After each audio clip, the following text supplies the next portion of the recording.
Hi everybody, and thank you for joining me today. So this is the final session for February, and yeah, I did reach 63%. That's what I was hoping for. And I'm not starting at 0 today. I did a bit earlier this morning, but pretty close, 23. So yeah, not a huge head start. Just a little bit.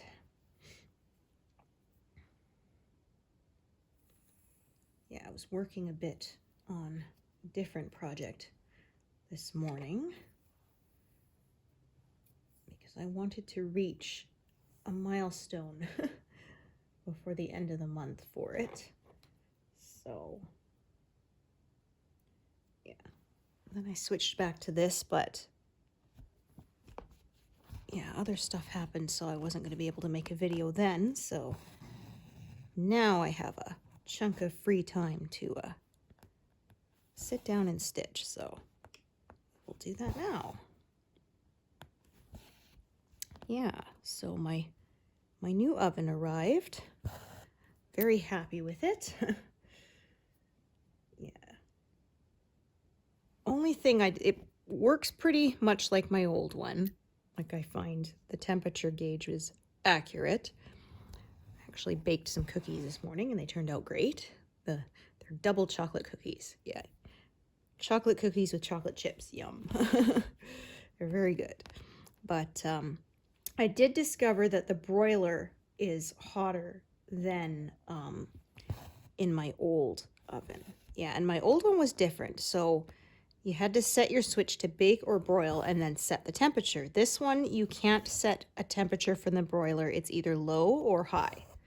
And that's your only choices. And I chose low and made nachos. And I put it in for half the time I normally did with my old oven, which was 5 minutes. Normally it took 10. And I figured that'll be safe. And when I opened it, they were almost burned. The very edges were burned. Thankfully, the middle part wasn't, so it was salvageable, but it was like, well, okay, I guess I learned the hard way. The broiler is hotter on this one. I don't know if the old one was wearing out or if the low setting is higher than, because I would set it for like about 350 when I was making nachos. And then, yeah, I said, well, take about 10 minutes to get it nice and the cheese melted and just a little bit browned. Yeah, a little bit crispy, which I liked. But yeah, this was almost black on the edges, so that was not good. Yeah, I wasn't trying to make charcoal, but I just about did. Oh. So, but yes, like I said, thankfully, it was only the edges. It was still salvageable because, yeah, I would have been not very happy with myself. So, yeah, it takes about the same time to preheat and everything. So, one nice thing, though, I found it fits in the same alcove, but it is just slightly bigger inside than my old one. I guess the walls of it aren't as thick. And it's really nice because I had these cookie sheets I bought. And in my old oven, you couldn't put them side by side. There was like an inch overlap. And if you put them that way instead of that way, you couldn't close the door. Yeah, so it was kind of irritating because I didn't realize when I bought them they were slightly too big, and so I could only use one at a time. And this one, yeah, I took out the biggest cookie sheets I had and I stuck them in side by side and closed the door, and there was enough room. So I was like, woohoo! I was very happy about that. I guess they made it more efficient or whatever, so the walls of it don't have to be as thick or something like that. But anyway, yeah, it fits better, so yeah, that is something I'm happy about. And the light inside works. Yeah, my old one, I don't know if it had a short or something, but it didn't matter. I would replace the light and I would get the ones that were meant for appliances because, you know, they have to be rated for a certain heat and also for like being bumped and stuff, right? And it didn't matter. They would die within like a week. And so at the end, I just stopped replacing the bulb inside the oven because what was the point? And so this one actually works, so that's kind of nice too. I can actually peek inside without opening the door. Yeah.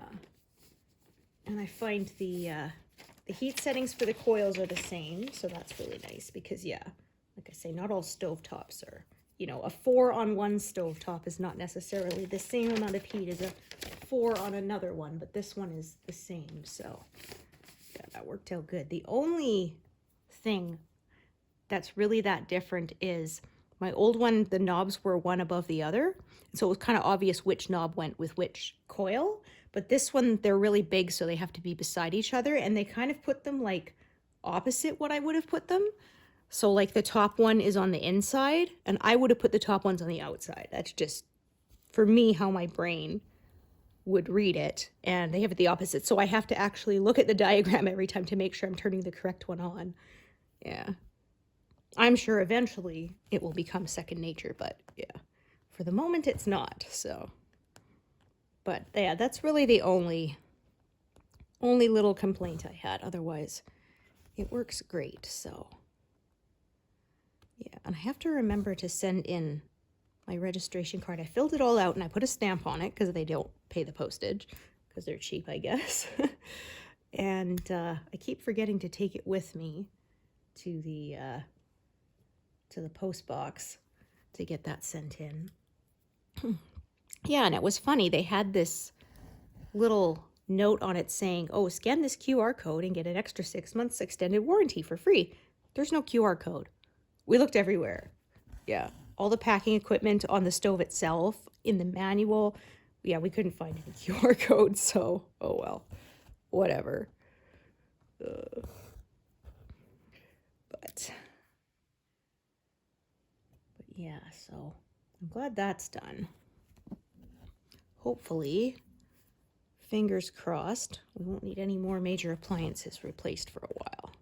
Because, yeah, I had to replace the fridge in the last few years. And then now the oven. The laundry machines are still going strong. We bought those in 2002. So, yeah, we're pretty happy with those. And, of course, we had to redo our bathroom because the bathtub broke. Yeah, but like I said, that bathtub was like original to the house from like 74, so yeah. But yeah, it was bad because sometimes when I was cleaning it, you could hear it almost like make a crackling sound because it was, yeah, really old and brittle. And then one day, our son, when he was getting out of the tub, he slipped, thankfully didn't hurt himself, but his knee hit it and put a hole in it. It was like, well, I guess that's it then. So, yeah. And it was sort of like, well, at that point, if you're doing that, you might as well just redo the whole bathroom if you have to gut the whole thing, right? Yeah. And we said we discovered that they must have put the tub in and built the rest of the bathroom around it because, yeah, the doorway wasn't big enough. And so I said, well, you can break the tub. I'm like, yeah, but the problem is getting the new one in there, right? Yeah. And it took some maneuvering. My husband had to take the door off, and he had to actually take the door frame off too, all the trim and everything. And even then, it was still a pretty tight squeeze getting it in there. So we said, well, hopefully that one lasts another 50 years. We won't have to deal with it then, right? Probably not. Yeah, we do eventually want to put in, won't be a bathtub, but a corner shower downstairs. Yeah, there used to be a bathroom downstairs, but it was very badly done. Yeah, whoever did it like did not know what they were doing, and I don't know what was with it, but that toilet always clogged, and it was, yeah, it was not good. So yeah, when we were remodeling, my husband tore it out, and we actually extended the entertainment room into that area, and we're going to eventually put in a little like 2-piece bathroom in the corner of the laundry room, so it'll just have, you know, toilet, sink, and a shower. Yeah, but it's just one of those things, you mean to do it, but it's a big job, right? So yeah, when we finally did renovations, we ended up doing them to the upstairs in the summer. So, like we said, we will get to it one of these days, but like we said, it's just the three of us. So, yeah, we have a little ensuite bathroom in our bedroom, so that's just, you know, toilet and sink, but yeah, kind of one shower is enough for 3 people. So in fact, we even had it for 4 people for a while because my husband's sister came to live with us for about a year. Yeah, she was getting herself established. So yeah, it actually worked out nicely because our son was still little. He was 6 or 7 when she came out to see us. Yeah, so it was kind of nice because she would do childcare sometimes. Yeah, when he wasn't in school, so that was definitely very helpful. Oh dear. This piece is super duper short. Yeah, but we discovered when we pulled out the old oven, and we discovered they painted around it. So the wall was like bare primer behind yeah, where the top of it was. And fortunately we had some paint left that was the same color. So my husband painted it in. And so I mean, it's not perfect, but it's a lot better than, yeah, like this kind of beigey color and then like the bare primer right in the middle of it. Yeah. Oh dear. Well, that was like some friends of ours said they bought a place, and when they moved in, they discovered the previous owners had painted around their couch because there was like a couch shaped, yeah, void in the paint in the living room. And I said, you know, that's wild. I said, that almost seems like painting it and trying to make sure you don't get paint on your couch seems like it would be more work than just like pulling the couch away from the wall and painting it properly. Oh, I'm like, although maybe they were short on paint. Maybe that was it. I don't know. But yeah, like they said, it was like a white wall and then it was like navy blue. So it was a very stark contrast. So yeah. Oh, I think they ended up just repainting the entire wall something else. Yeah. Yeah, I'm not a big fan of dark paint colors. I find they look really stunning, but I find them kind of depressing. Yeah, we lived in a place once that had been painted, so I can't remember. I think the living room was, I think it was lilac, and my parents, the master bedroom was dark green. Mine was like, it had a trim halfway up and the bottom was purple and the top was white. I can't remember what colors my sister's was, but we had a rec room was like this burgundy red, and we had another room that was it was like a medium blue.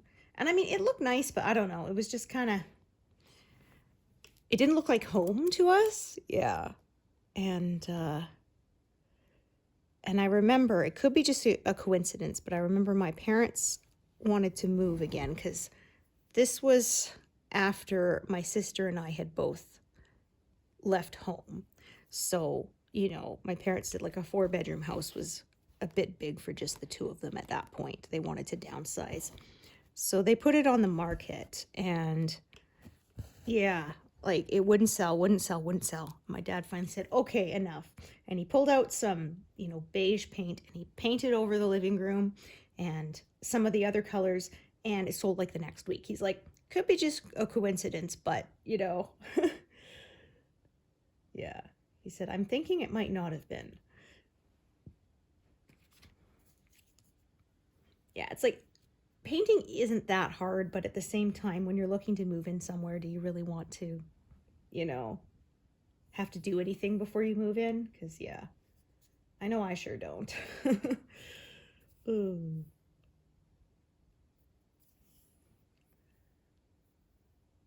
Yeah, and it really sucks to do it while you live there too, because then you got to move all your furniture and protect everything, right?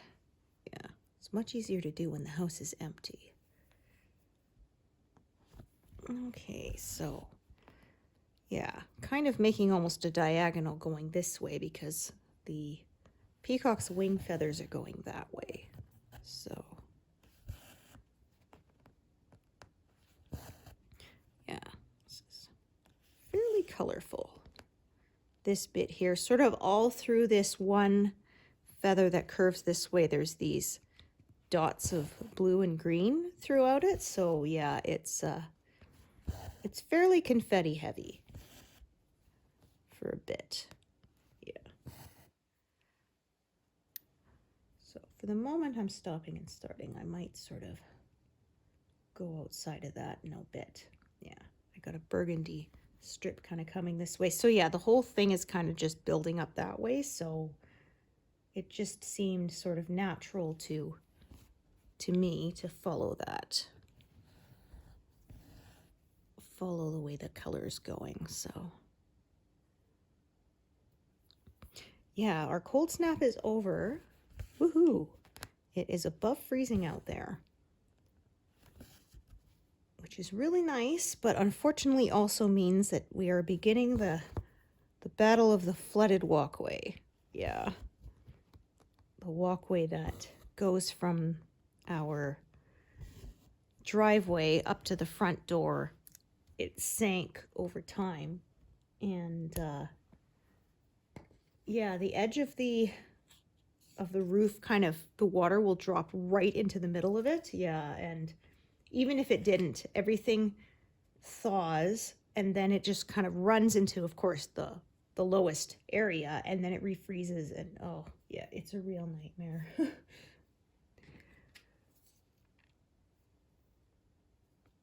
Yeah, I like when spring comes, but that is the one thing I do not enjoy. It's that ruddy walkway. Some days when it's really warm, it's just like a swimming pool. Yeah, I have to kind of go and scoop some of the water out onto the grass to try to clear it, but yeah, there's only so much you can do. I always tell deliveries to come to the back door, and our mailbox used to be right by the front door, but I had my husband move it to the side of the house so that nobody has to walk on that walkway, because yeah, it's pretty treacherous, and we try to keep it like sanded and salted and all that, but yeah, it's one of those big projects we want to do one day, but it sort of has to wait till we redo the whole driveway, because we want to pour it in one big piece, right? So yeah. My husband has said what he's probably going to do is we'll break the old walkway up, plant the grass there, and actually move the walkway so that it is under the roof line right next to the house. And then that way it shouldn't get flooded as easily like it does now, because yeah. So yeah, since we are almost into March, that should hopefully be the end of our cold snaps for the rest of this year.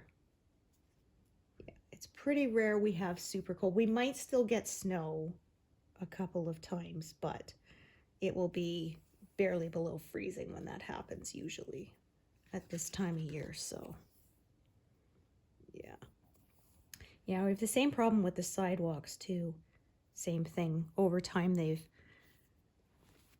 collapsed and sunk, and then yeah, the water gets in them and then it freezes, and yeah, it gets quite treacherous. You have to literally like bail it out. Oh, my husband did come home for something. Yeah, that chime was him opening the garage door. Kind of thought I heard him pulling into the driveway.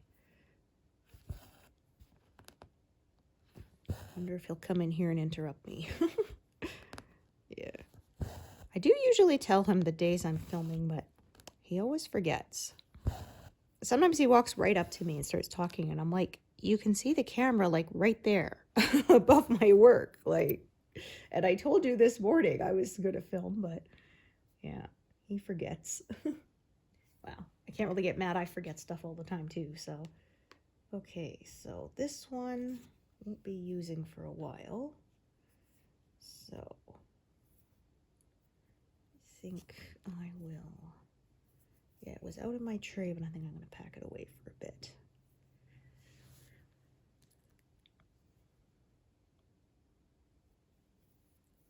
Yeah, so my estimate for March is to reach 200,000. That would be less than 7,000 stitches, which, yeah, like I say, I average about 8,000 per month, so 7 should hopefully be doable. But I say that, but the Figure Skating World Championships are end of March, so there's that.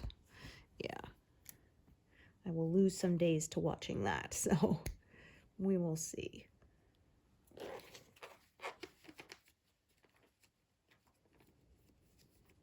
But yeah, I should hit, I think 2/3 done is likely to happen in April. So that will be exciting.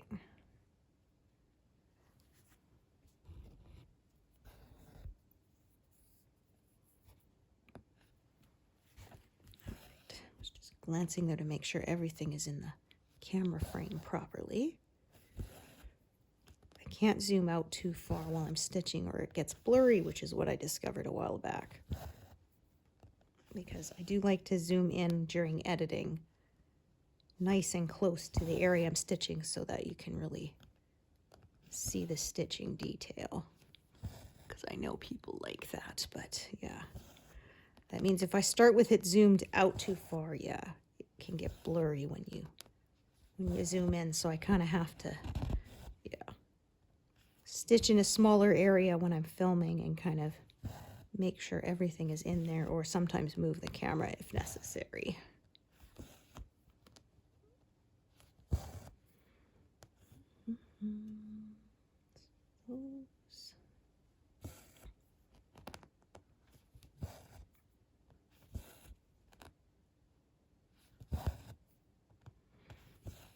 Yeah, so I'm more than halfway through knitting the squares for the blanket I've been talking about making for my father-in-law out of my mother-in-law's yarn stash. He let me have it, so yeah, I thought it'd be nice, a nice way to honor her.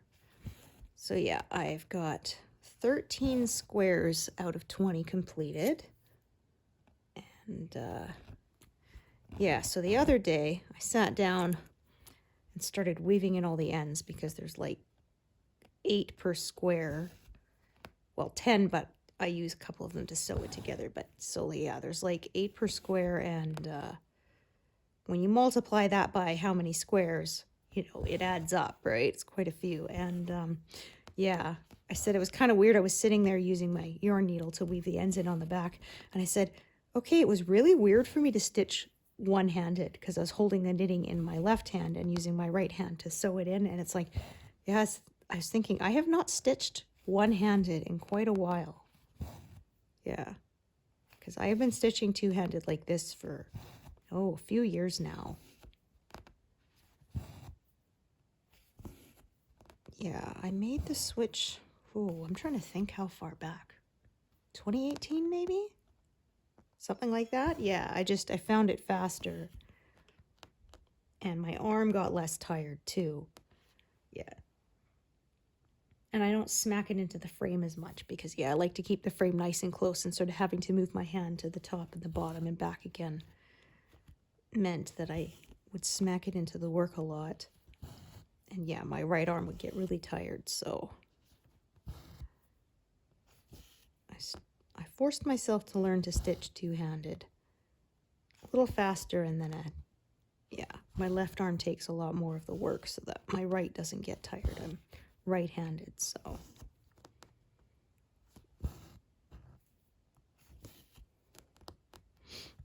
Yeah, there was someone I knew who said they actually forced themselves to learn, you know, non-dominant hand on top and the other way so that they would switch every now and then.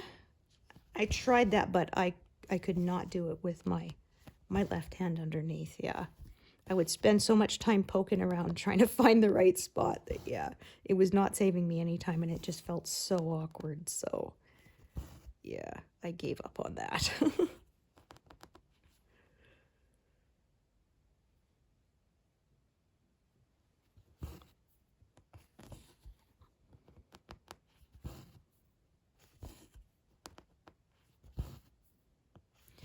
Yeah, so I don't think I will have this pass completed March. I don't think that's doable, but I think April probably will. And then I'll have 3 more to go. That'll be exciting. So yeah, like I say, I'm not expecting to finish this by the end of the year at the rate I've been going. Maybe in another year from now or so. So maybe not by this Easter, but maybe by next Easter. That'd be cool.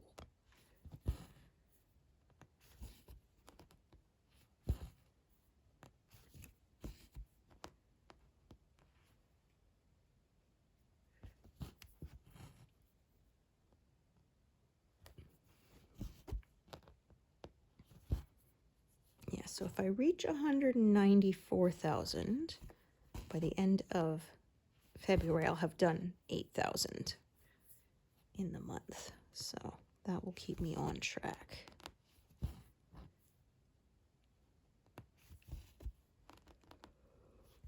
Ooh. Ooh, pardon me. Yeah. Kiddo had the week off, so that was nice. Got to sleep in, but now it's back to the routine. It's funny too. I often say you would expect the first day you have to get up early to be the hardest, but I find it's the second or even third day that hit me the hardest. Yeah.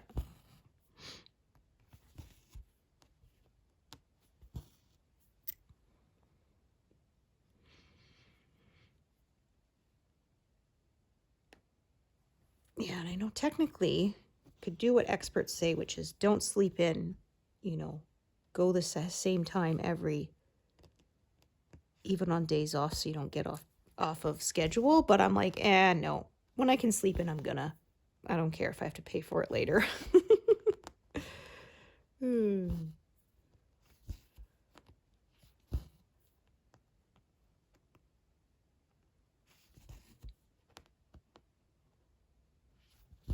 Okay, thread is just about out.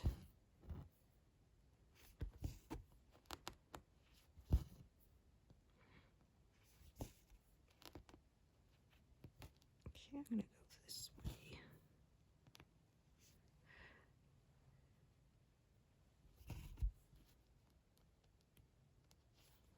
Yeah, so we finished watching Home Improvement with Kiddo, so now we're introducing him to the world of Red Dwarf. Yeah. So, well, I told him we make tons of references to it that you don't get because you've never watched it. So, I said I was your age when I started watching it. So, okay,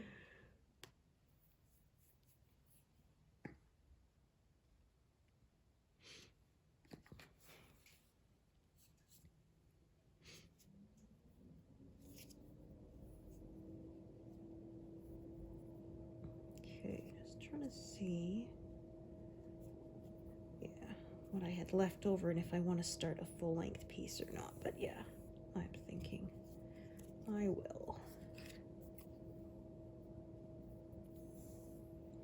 Yeah, just having to adjust my stitching a little bit since I'm kind of working, yeah, kind of stripes from the bottom up a bit for now.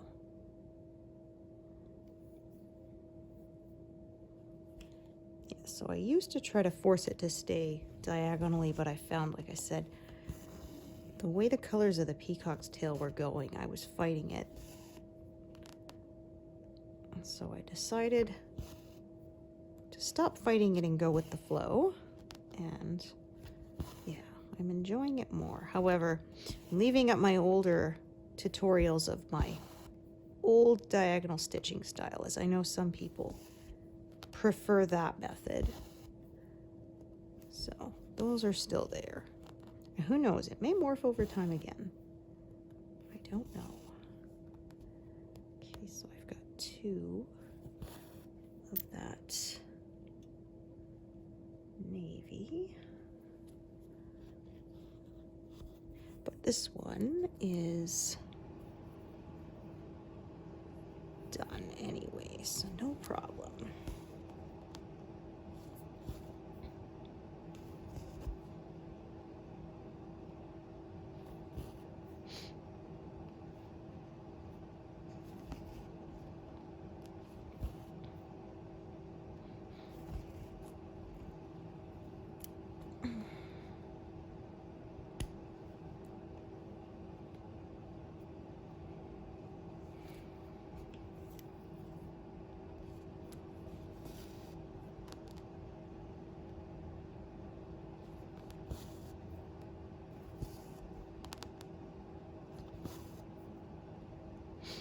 It's funny, I got my friend in high school onto Red Dwarf. They used to show it on PBS. They would have marathons. Yeah. And anyway, I got her hooked on it, so then we would quote it all the time. So it's funny because there's an episode one time when they're trying to explain something really complicated to one of the characters, and he keeps saying, "So what is it?" You know, and finally at the end they just say, "It's a magic door." He says, "Oh, a magic door. Why didn't you say so?" And so it's funny because, yeah, we would be in science class, and every time the teacher would go into something really complicated, and afterwards we turn to each other and say, "So what is it?"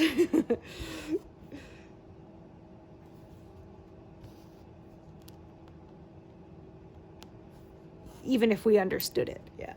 It became this inside joke, yeah.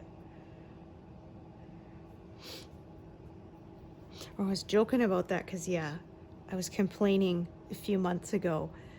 I didn't know the meaning of the word in a Kindle book I was reading, and so I pressed on it, and it used the word in the definition, which you're not supposed to do. Like, it said it was sagacity, and then it said, being very sagacious, and I'm like, well, if I don't know what the root word is, how is that going to help me, right? And then my husband kind of quoted, he said it was like on Red Dwarf one time when they said, they asked the guy to explain what a stasis leak is, and he says, well, putting it into your basic layman's terms, a stasis leak is a leak, right? In stasis, hence the name a stasis leak. It's like, yeah, that explained nothing. The non-answer answer.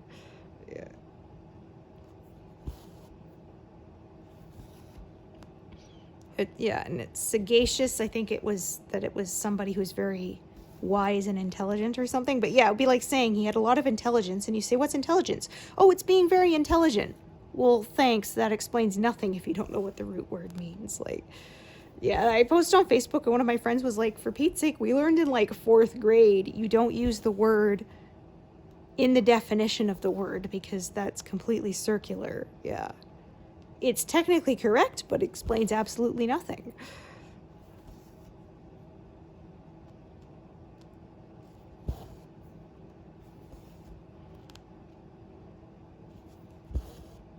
Okay, so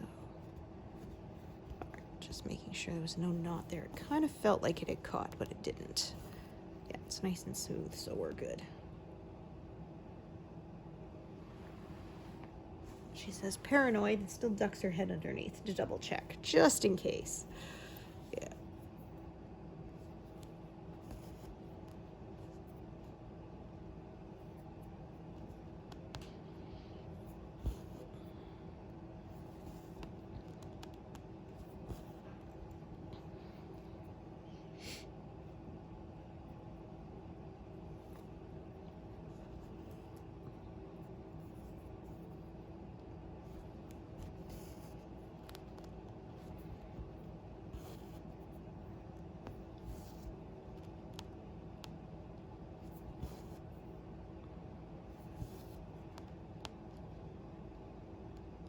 Here's the cutoff line right here. So yeah, hard to believe, pretty soon there's going to be time to take this whole thing off the frame and show you the entire progress. So yeah, I'm going to leave that for now.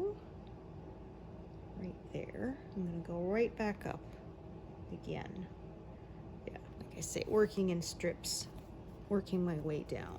That's just what feels right.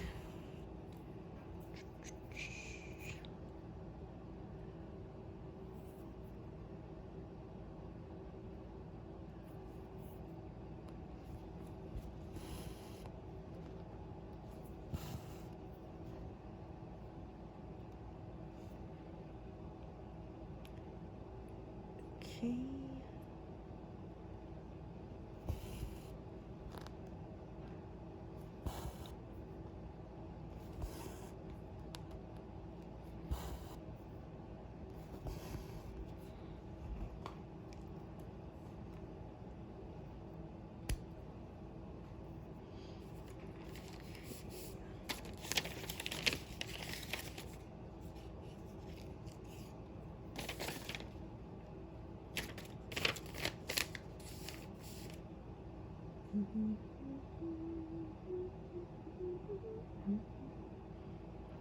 Okay, so, okay, just looking at colors I have parked, and that's a long one. Okay, so let me see what I have. Yeah, I got a short one, so I'm gonna use that for the one that's in the corner. Right there.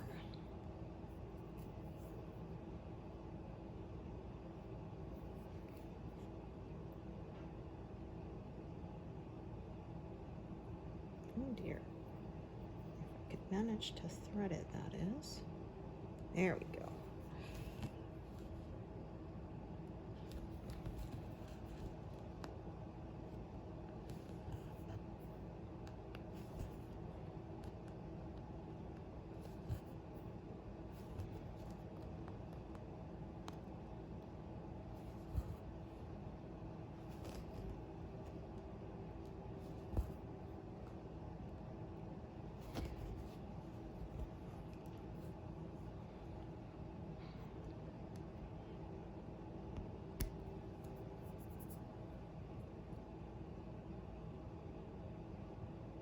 Okay, right, I did all that because I wanted to do all of that color at once.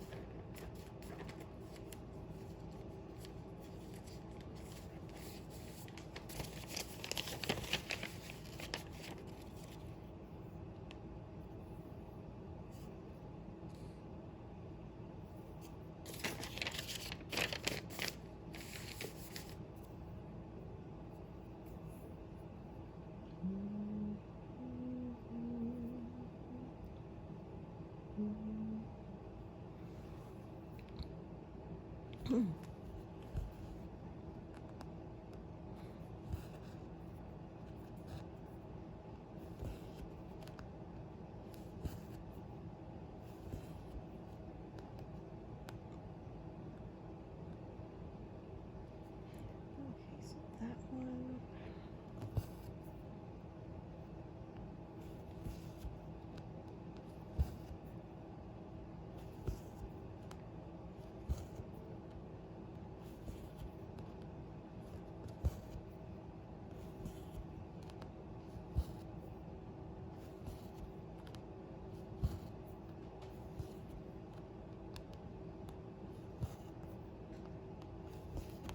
Ooh.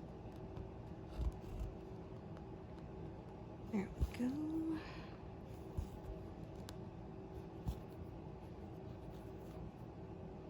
Ah, I estimated perfectly. Yeah, I love when that happens. So yeah, when I get to that next bunch of this color, I will use a new thread.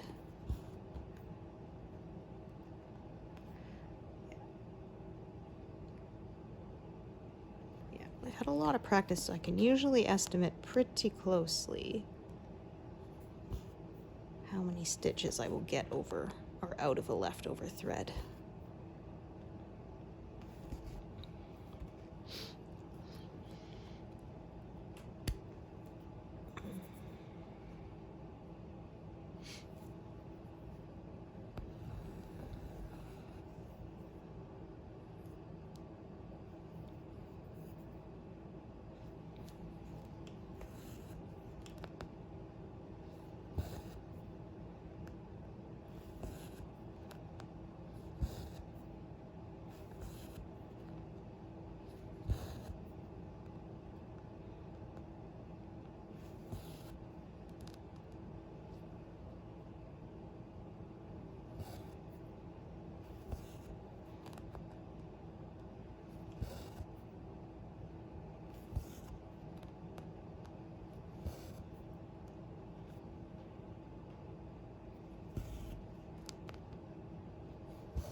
color's kind of scattered around a bit.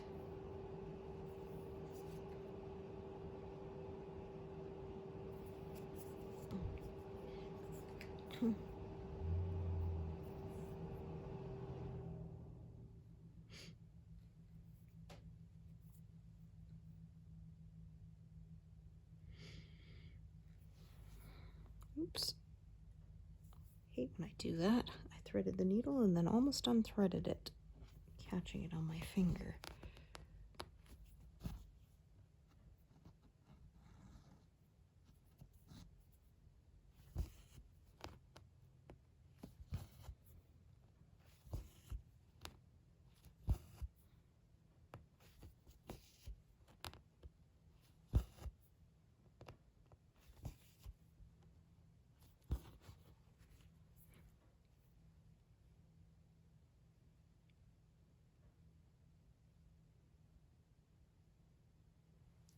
Okay.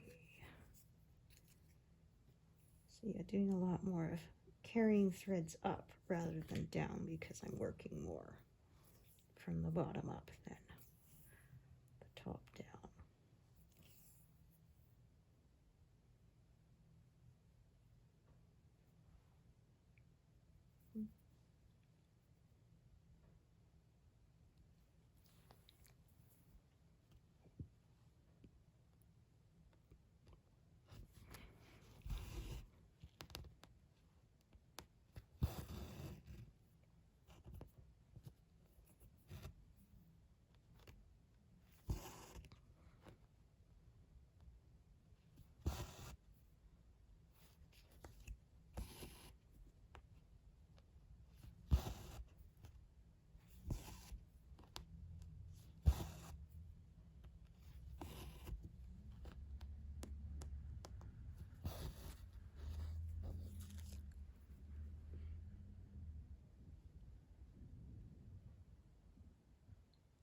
Okay, so come back up and work on this corner now, and then I'll probably come off and work on that corner.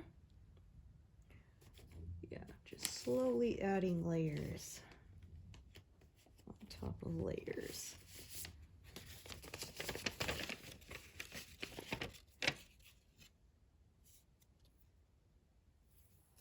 And this is another color that's under 100 stitches. But yeah, it doesn't look like I'm going to get any more zeros until the next pass. Yeah, looks like the one is all I get for now. But that was very exciting to get to that first zero.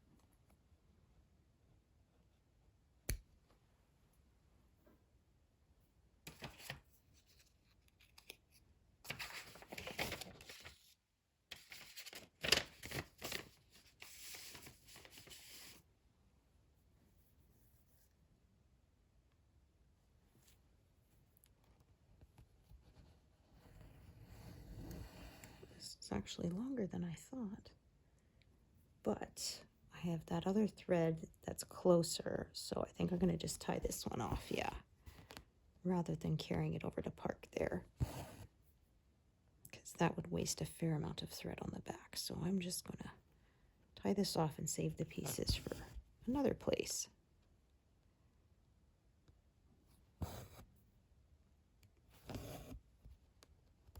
Oh dear. Yeah, that's no good. I sewed over another thread.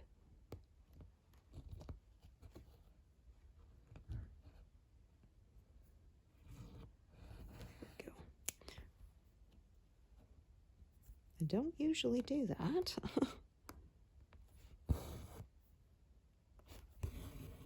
There we go.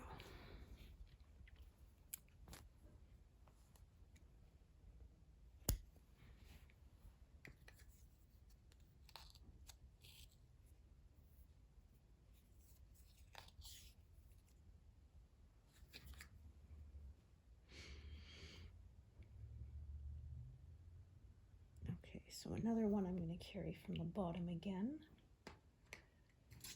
to get a fresh piece of thread out.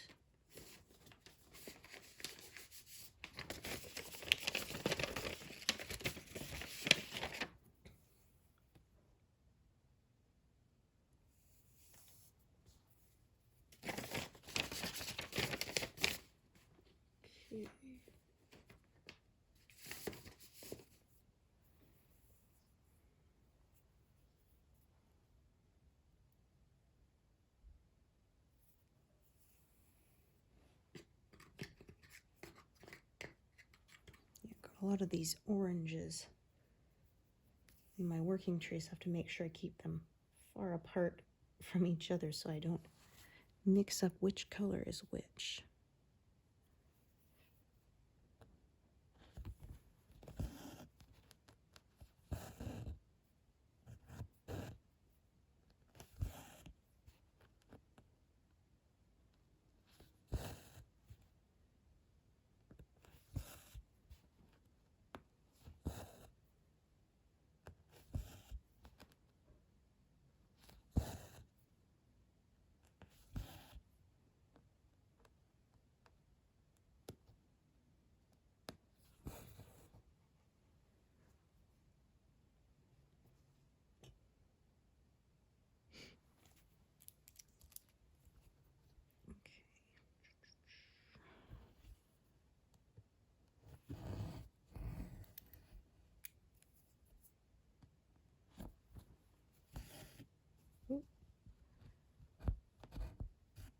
Go.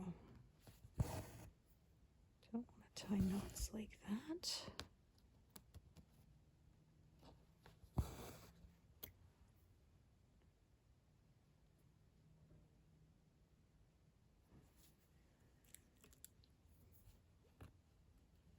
So yeah, I say traveling my threads from the bottom up, but some end up from the top down. It's just, yeah, sort of the nature of my stitching method, and I don't worry about that.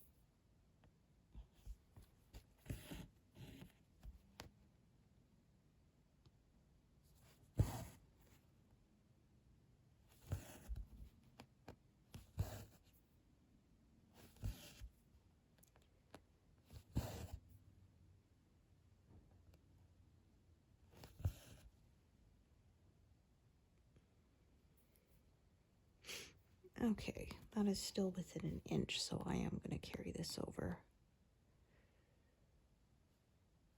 One more, right there.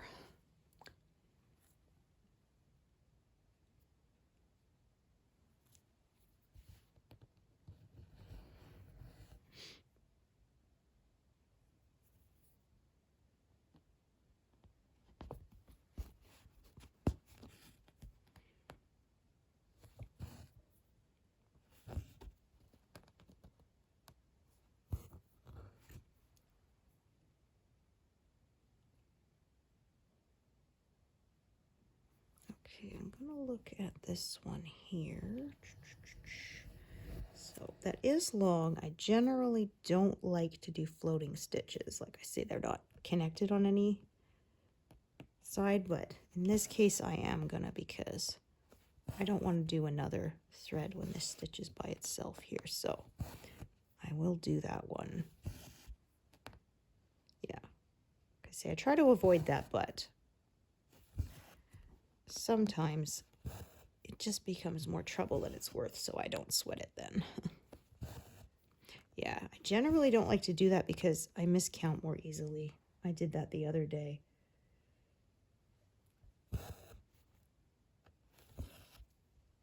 On another project, and then in the end I ended up just leaving it because it was right next to a stitch that was really similar in color, so I just kind of swapped them.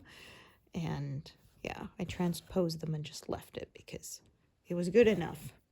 Like I say, it wasn't in a major focal point, so I could get away with fudging it. But yeah, that is my big reason, is I say for neatness, but the big one is so that I don't miscount, because even with a grid, yeah, when I start leaving gaps, I start making mistakes.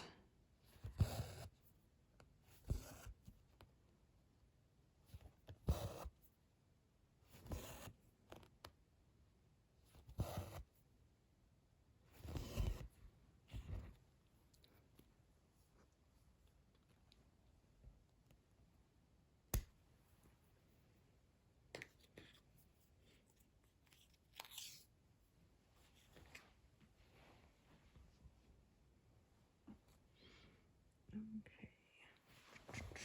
All right, so again, let me just leave that for now. Let's see how long this piece is. Yeah, it is long enough to do so. I'm gonna do some from the bottom for now.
Leave that there for now.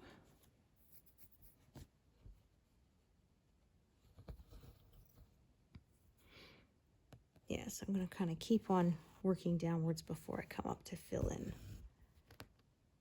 the stuff that is higher up.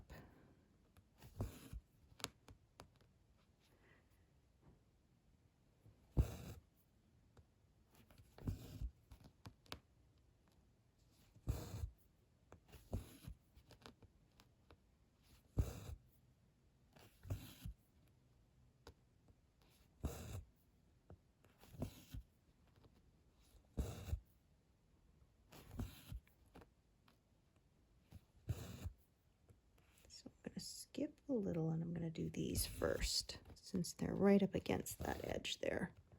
Yeah, I'm going to hug that edge.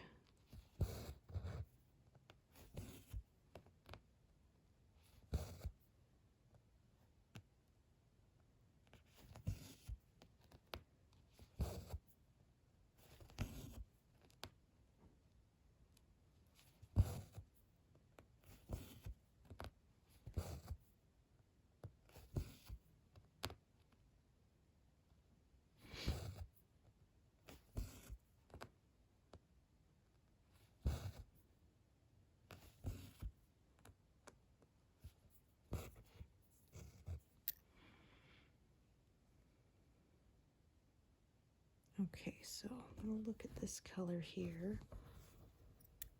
Yeah, like I said, because some threads are going upwards and some are downwards, they're just going to be a bit out of order with each other.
that. Yeah, that's a little glitch that happens sometimes.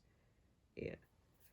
Either it colors in stitches that are not already filled in, or it erases them momentarily. But yeah, if you wiggle the screen around a bit, they generally come back. Sometimes you have to force close and restart the app entirely, but that's pretty rare. Yeah, I find generally moving it around kind of refreshes it, gets it working again.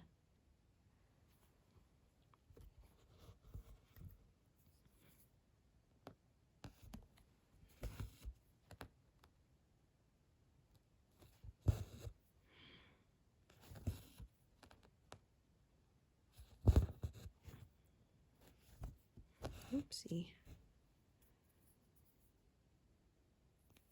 There we go.